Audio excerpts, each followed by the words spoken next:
High, আজকে আমি এই ব্লু বডিকন ড্রেসটা স্টাইল করব। So let's go. প্রথমেই মুখটাকে ভালোভাবে ক্লিন করে তারপরে সুগার পপের এই প্রাইমারটি ইউজ করলাম, যেটা আমি হাত দিয়ে একদম ভালোভাবে ব্লেন্ড করে নিই। আর এটা ব্লেন্ড করে নেওয়ার পর মুখটা এত সফট হয়ে যায়, তো সেটাই তোমাদের দেখাচ্ছিলাম। তারপরে ল্যাকমি লুমি ক্রিমটা মেখে নিই।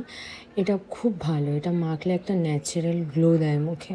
তো সেটাই হাত দিয়ে আমি ভালোভাবে মেখে নিলাম।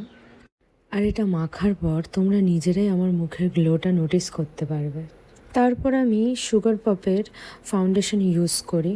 আর আমি না ব্লেন্ডার ইউজ করি না, আমি ফাউন্ডেশনও হাত দিয়েই ব্লেন্ড করি, মানে ছোটোবেলাকার অভ্যেস বলতে পারো। এলি 18-এর এই আইলাইনারটা আমি ম্যাজিক করে পরে নিই। তারপর আমি মার্সের মাস্কারা ইউজ করি, দেন ল্যাকমির ফেস পাউডার ইউজ করি মেকআপটা ভালোভাবে সেট করার জন্য। তারপর আমার পুরনো আইশ্যাডো প্যালেট থেকে এই পিচ কালারের ব্লাশটা ইউজ করি। আমার পিঙ্ক কালারের থেকে পিচ কালারের ব্লাশ খুব ভাল লাগে। দেন আমার এই ফেভারিট নিউড পিঙ্ক লিপস্টিকটা ইউজ করি। এই কালারটা খুব প্রিটি আর আমার স্কিন টোনের সাথে খুব ভালো যায়।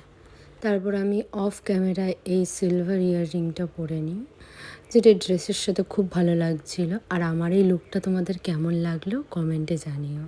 Please like, comment and subscribe. Tata.